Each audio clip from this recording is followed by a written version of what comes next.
We got deployed to Baghdad, Iraq in '07.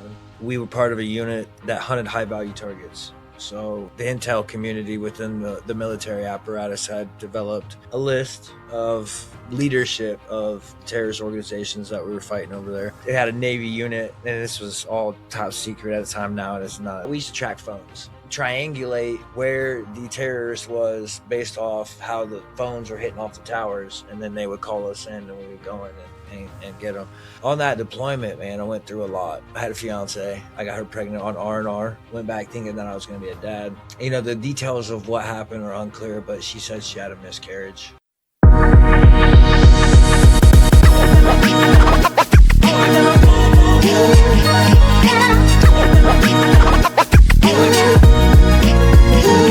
This episode of The Recovery Couch is brought to you by Greg Swartz at Remax Victory and Affiliates. Greg brings heart, hustle, and honesty to every deal. Call Greg at 937-477-8975 today and tell him The Recovery Couch sent you. Hey guys, welcome back to The Recovery Couch. This is where we deliver unapologetic, real, faith-based stories and messages covered by the blood of Jesus. This is a space where we speak from the heart. We speak without filters because Psalm 139 verse 4 reminds us that God knows our words before we ever speak them.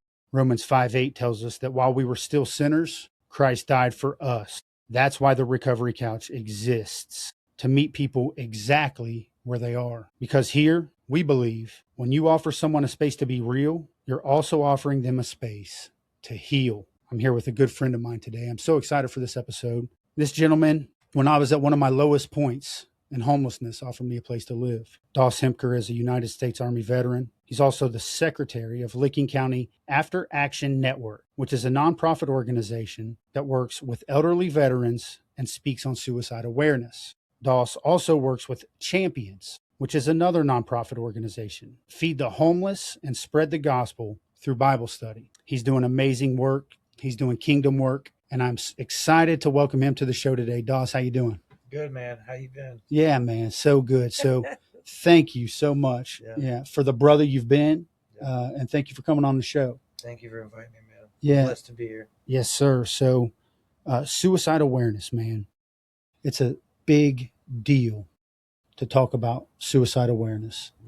Yeah, because I think men's mental health especially is kind of a frowned upon thing. I think we have it backwards here in the United States, and I think that, you know, talking about it openly and supporting each other through that could do a lot. I mean, we get that 22 a day lowered. Tell us a little bit about your story. Where did it start and what led you into recovery? Yeah, so I was born in Lima, Ohio.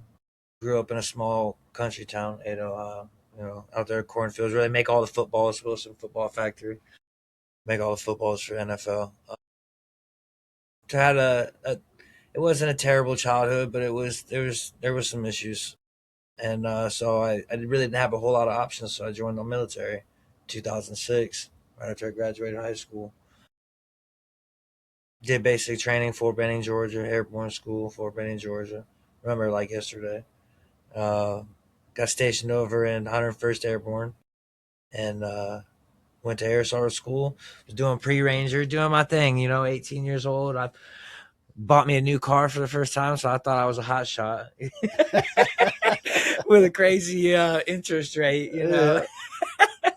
But I was cool, you know, back then. So I was young and naive, you know, and it was a good time. So we got deployed to Baghdad, Iraq in '07. We were part of a unit that hunted high-value targets. So the intel community within the military apparatus had developed a list of, you know, high leadership of the terrorist organizations that we were fighting over there. And we had a Navy unit, and this was all top secret at the time. Now it is not even. I mean, the progression of them knowing that we used to track phones. We used to triangulate where the terrorist was based off how the phones were hitting off the towers, and then they would call us in and we would go in and get them. On that deployment, man, I went through a lot. Uh, I had a fiance. I got her pregnant on R&R, and went back thinking that I was going to be a dad. And the details of what happened are unclear, but she said she had a miscarriage, so that never happened. And we eventually, her and I would break things off. And then my grandmother, I got a Red Cross message one day. This was towards the end of deployment. I got a Red Cross message that my grandmother, who was like my best friend, man, like, because I had a pretty tumultuous childhood. I spent a lot of time with my grandmother. I would just leave my house and go over there and spend the weekends with her, and we were very, very close. That was my best friend. And I got a Red Cross message, man, saying that she's on her deathbed, you know, and I'm like, okay, we're towards the end of a 13-month combat deployment. We're not even doing operations anymore. We're going out picking up barbed wire. Like, we're doing stupid stuff, bro. Like, just at the end of the deployment, mission's over. Like, we're just waiting to leave type thing. And so my request for leave to go home for 2 weeks to handle that, got approved all the way up to battalion commander, and then he denied it. Said the mission was more important, right? So all of this happening while I'm a young man in combat for the first time, I internalized all that, and I started to get sick because I didn't have time to grieve, and I didn't have time to talk. As same as military jail, wherever men, like, I'm not pouring my heart out to dudes in combat. We're not doing that. So I internalized it, right, and then I just had to pretend like none of that happened. I couldn't process the grief, the loss, none of it. So I come back from Iraq, and we're we got orders to go to Afghanistan. So the 101st Airborne, along with like the 82nd and the one down in Texas, the third ID, we're on constant rotation. It's 1 year on, 1 year off, 1 year on, 1 year off. So you're deploying all the time, and so we got orders to go to Afghanistan. Well, I was sick. I remember the first time it happened, man. I was in the DFAC, eat my meal, and something in my gut just cringed, and I threw up. And I, like, from there on out, I was having these issues where I was throwing up. I couldn't. I would eat food, I'd throw it up. Terrible, terrible pain, man. It was driving me crazy. So they put me on rear D. They're like, all right, well, you're messed up, man. Let's put you on rear D, send you over to medical and see what's going on. And I went over to Vanderbilt, and they did a workup on me. Came back saying it was functional dyspepsia, which is like a fancy term for upset stomach. And they sent that information back to my rear D chain of command. So they accused me of faking. So they flipped the script on me, dude, and they basically were like, "Oh, you just have upset stomach. You're scared to go to Afghanistan." So they ripped me off rear D. I didn't get two. You get 2 weeks to go home and see your family and say your goodbyes and like pack up your apartment. No, I ain't getting none of that. She ripped me right off rear D, threw me on the line, and like I went a couple of days later with them. But because of that, man, they dogged me because the guy in charge of the medical sent a letter over to my platoon sergeant and was like, hey, he's faking. And so from there on out, man, my name was tainted, and they dogged me, and I was legitimately sick. As the story progresses, you'll see it wasn't no upset stomach. So we go to Afghanistan, man. We got our unit was one of the units that was selected to be the battalion command sergeant major and battalion commander and command sergeant major's bodyguards, or like their security detachment. Then we were EOD escort, and just everything else that had to do with running the battalion commander around. So Afghanistan was a really interesting very interesting deployment, a very different theater from Iraq. Iraq is a city.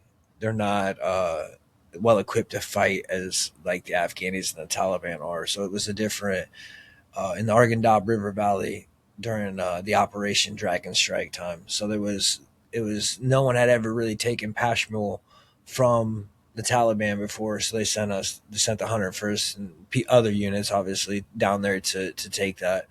So that was very interesting. A lot of people on that deployment uh, died. A lot of people. There was lot more casualties, a lot more injuries in comparison to Iraq, where our unit specifically only lost one person, and that was Doc Ellis. It was the start of Operation Dragon Strike, and you know it was early morning. We started the operation. We were moving in through. It was a village on the side of Highway 1, and come up to it was a river, like they had dug out like some type of canal underneath this river. It was actually really fascinating to look at. It was very cool engineering, but then it came to like there it was a graveyard with a narrow path through it, and it was a choke point, and we should have like known that this is a very dangerous, like you should just go around, like it's a, but because like they got you all choked in there.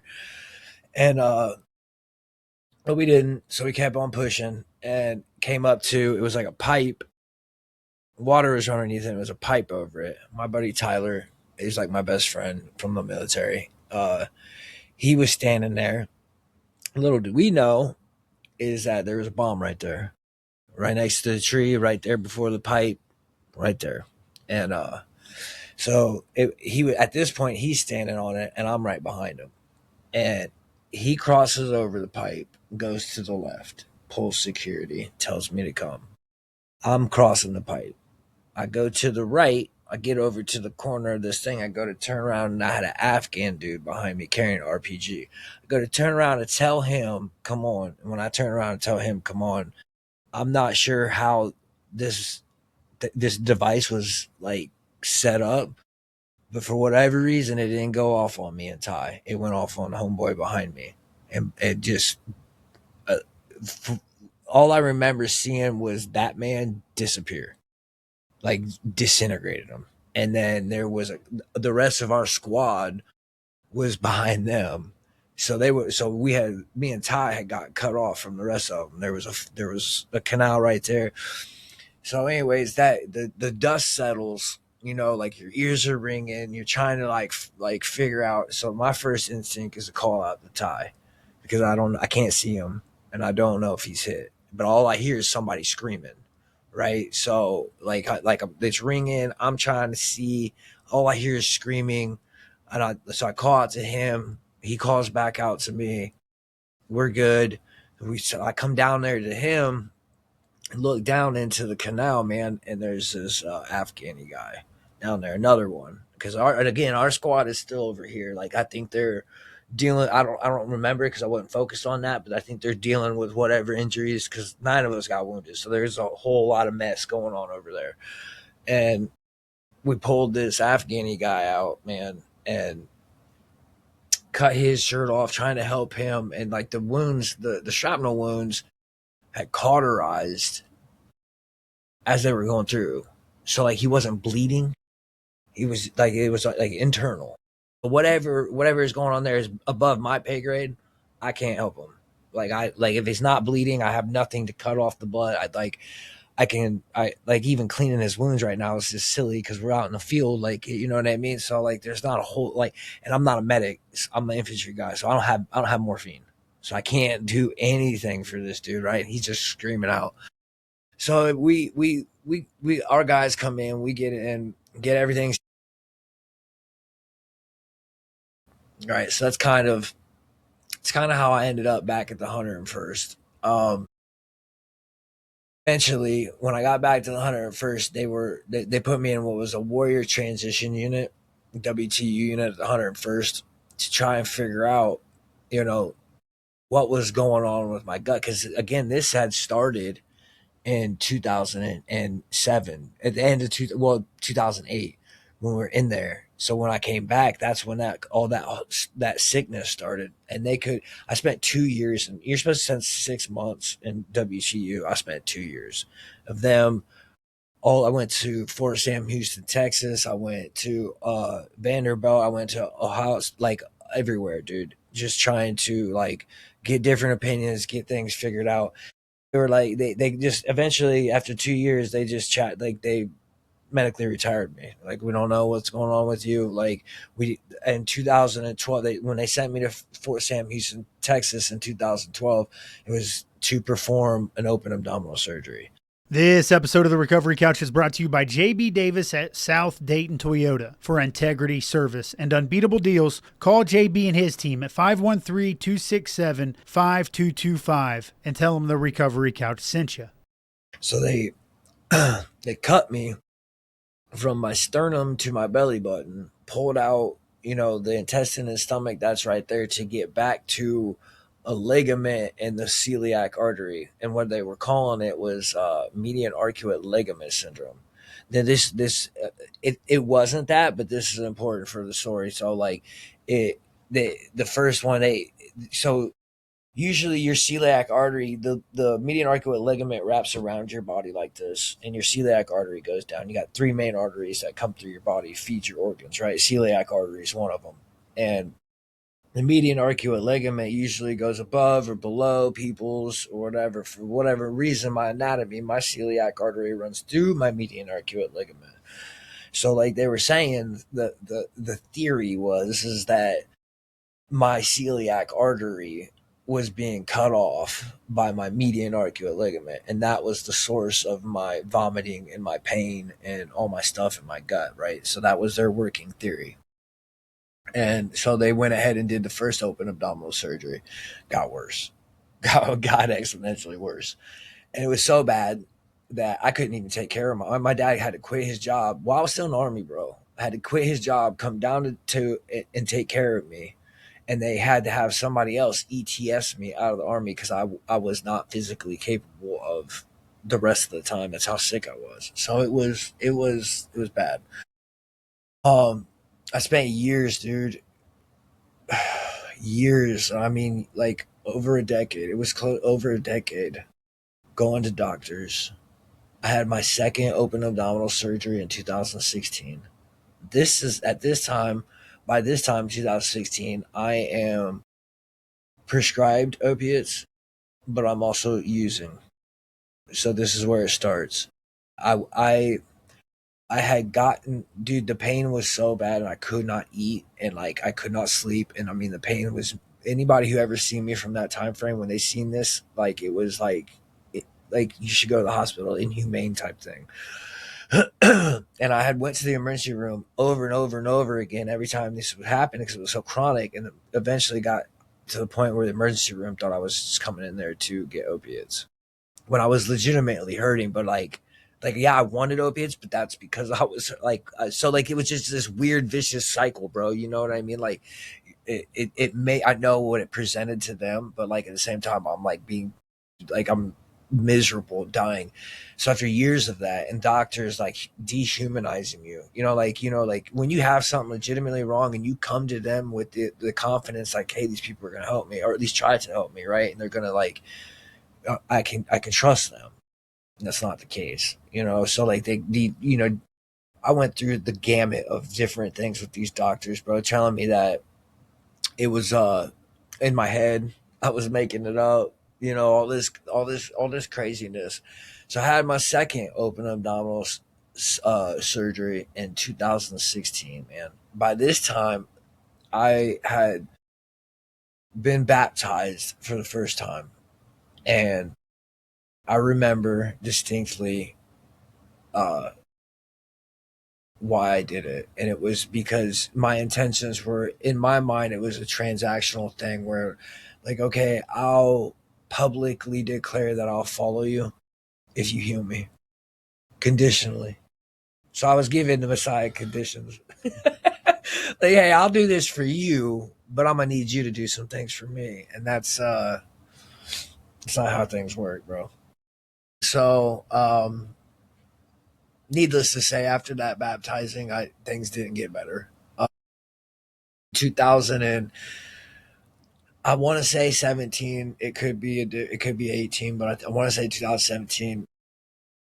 Again, this whole time I'm using, right? But because I'm being prescribed opiates, they have no idea, right? So like I'm shooting up by this point, but I'm also being prescribed opiates, and the pain is still barely manageable. There's still like episodes where like it's just dude, it unbearable pain. I can't even express how the level of pain. But I had gotten to a point, man, where like I was gonna. I was the doctors are not getting it where it had been years, and I was just like, dude, I'm gonna blow my brains out.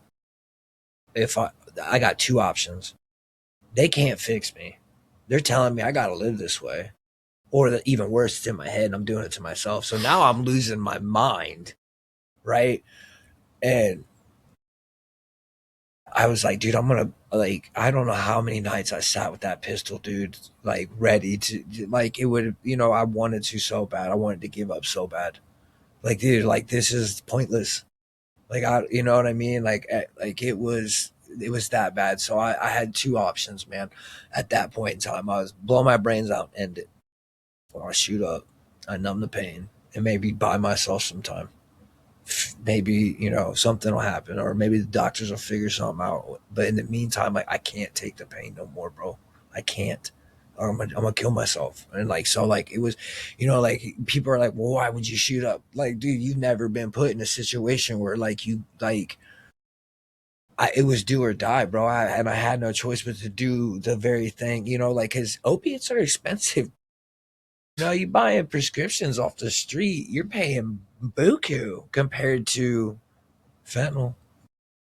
Yeah, and you don't know anybody an explanation about why you did anything. To be completely honest, I know, but at the same time, bro, like, it's not it's. I know other people are in these circumstances. You know what I mean? And like, maybe shining some light on why people make the decisions that they make, because a lot of people, they have a hard time understanding. Like, if they've never experienced it, or they never, them circumstances, or been put in a position where like you've got bad choice or worse choice. You know what I mean? Like, that's all you got. People don't understand that. So it's that's why, that's how I started it. It was years and years and years of trying to address that, and doctors not making it, and then finally me transitioning, and then also in being naive, I thought that I could control it. Right. So I thought I could control that demon. So like, I'm like, like, because for the longest time, nobody knew. Bro, I was in college shooting up. I had a fiance. I hid it. Like, and I like, cause for a long time, that's how I just managed cause if I stopped, I would be so dysfunctional from the pain and the dysfunction of my internal organs at the time, that I wouldn't be able to be like, I would not be able to function as a human being. And at least shooting up, it gave me some type of functionality, at least in my mind. I thought, right, it was temporary, it was a trick, it was a trap. But so 2017 hits, my doctors finally were like, dude, we'll just put in a pain pump. And a pain pump size of a hockey puck runs a catheter underneath my skin directly into my spinal cord, and about 3/4 up the way of my spinal cord, and microdoses me with liquid Dilaudid every hour. So like, they give that to terminally ill cancer patients. So that gives you an idea of the level of chronic pain that I was dealing with every day. It wasn't just like, oh, I'm hurt. Like it was bad, dude. And so it gets interesting here. So I have that pain pumping, still using. So I'm in a dangerous situation, dude. I've got opiates going directly into my spinal cord, and I'm shooting up. Dilaudid at that. So shooting up fentanyl with Dilaudid going in my spinal cord. So uh, I was still with my fiance at the time. I won't say her name, but I was still with my fiance my ex fiance at the time, and she had went to bed, and I just felt weird, dude. Like, something like this uncomfortable feeling. And I, at the time, like, I was not my walk was not the way it is now, obviously, but I had something was coming over me, right? So it I was sitting down on the floor in my front room, and I just was this just uncomfortable feeling, and then I got what I can only explain as a download from God, where it was like I didn't put that thing in you. It wasn't an audible voice, like I didn't hear someone say this, but it was like I didn't know, and then I knew. And it would like no, the Holy Spirit came over me for a minute, and I didn't know, and then I knew, and it was, I put that thing in you, take it out. And I was like, as much after years and years, like it takes a long time to get a pain point, like, because you got to have documented long term, non effective other treatments before you ever get to that level, right? So to get one is hard. And so, like, you're telling, and I had not had this thing 6 months, dude. And I'm like, what do you mean? You want me to take this, the one thing that's helping my pain, you want me to take it out? And like, dude, I swear, I tried to tell my ex fiance, tried to tell her parents. Everybody thought like I need to go to mental health. Thought I was crazy. Thought I was so crazy, dude. And I thought, like, to be honest with you, I mean, that was one of my very first real spiritual experiences where like it was a real profound thing, and I didn't know how to interpret it.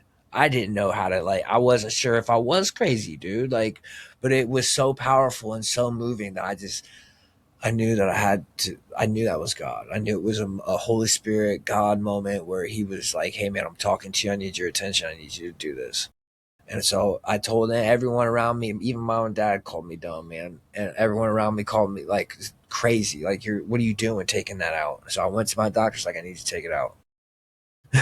So he's like, I'm going to try and go without it. I need you to take it out. So he's like, I respect it. He's like, he took it out. It didn't get better after that. Just my, like, there's a long, it actually got a lot worse. So, because that was taken out, I would I was it it increased on the opiate side, shooting up side, because I had lost what little bit of pain that was taken away, and I was not ready to fully commit to that walk of walking away from all that, and so I went further into shooting up because you almost get addicted in that situation, man. I was addicted to the relief from the pain, the relief to be able to eat something and not hurt, the relief to go to sleep and actually sleep a little bit. I was exhausted, dude. So I was addicted to the substance, of course, but I was also very addicted to the relief that it gave me in that circumstance. um so the dangerous part about this, bro, is that most addicts don't have money. You know what I mean? That's why they be out there stealing or grinding or hustling or doing their thing, right? Because they ain't got no money. That's not the case with me, right? I have a retirement pension that comes in every month, so it was almost as if it enabled this habit. You know what I mean? Like it fueled, because I knew I was getting paid. I knew I had money, and dude, it was, my drug dealer would drive from the hood in Linden and Columbus all the way out to Tascala and drop me off stuff because they knew that was a paycheck like coming every, you know what I'm saying? So like they don't have clients like that. You know what I mean? They got crackhead, like people that are really struggling to make it. Yep. Right. So like when they get a client like that, they'll do a little extra for you because they want that money coming in. And that's how it was, dude. And that went on for a little while, and that's how I ended up. It's just crazy how it progressed, man. Somehow, when you're in that drugged up stupor and you're around people like that, I found myself wanting this. I know this is so odd to say, bro, and some people might misinterpret it, but the people in those crack houses were the only human interaction I had, bro. And so I would rather accept, like, I was so lonely and so broken and abandoned by the people in my life that should have been there, and everyone else, that I would rather just sit here in a crack house with crackheads, with other people that are struggling, and I was a crackhead too. I'm not saying that like you know what I mean. Any drug that was in there, I was doing on top of the fentanyl and stuff. So I'm not saying crackhead in a bad way. Like I was in there doing that, but that it was such a state of so broken and lonely, bro, that I would that almost gave me relief being around people like that. You know what I mean? I was just to and that desire to have interaction and placing me in that stuff put me in a lot of bad situations in the hood, bro. Like I had to fight one night. I had to fight my way out of the. There was three dudes and they tried to rape me. Wow, what an unbelievable testimony by Daus, going from hunting high leader terrorists in the United States Army to addiction, and his courage and his bravery and his honesty to be able to tell the truth about where he struggled and how God has redeemed him. You don't want to miss part 2 of this unbelievable story, and we will release that next Monday. So make sure you tune back in. In the meantime, go and check out all of our socials. Check out the book, Step 4 Journey Through Addiction. It's available at all book retailers. You can also get it if you go to my website, www.recoverycouch.com. And remember, we have a book signing coming up on May 9th. It's a Saturday from 2 to 4 p.m. That's at Barnes & Noble in Beaver Creek, Ohio. I'd love to see you out there. Have a meet and greet, sign a book, emboss your book, and it'll be a fun time. So remember, you always have a seat right here on the Recovery Couch.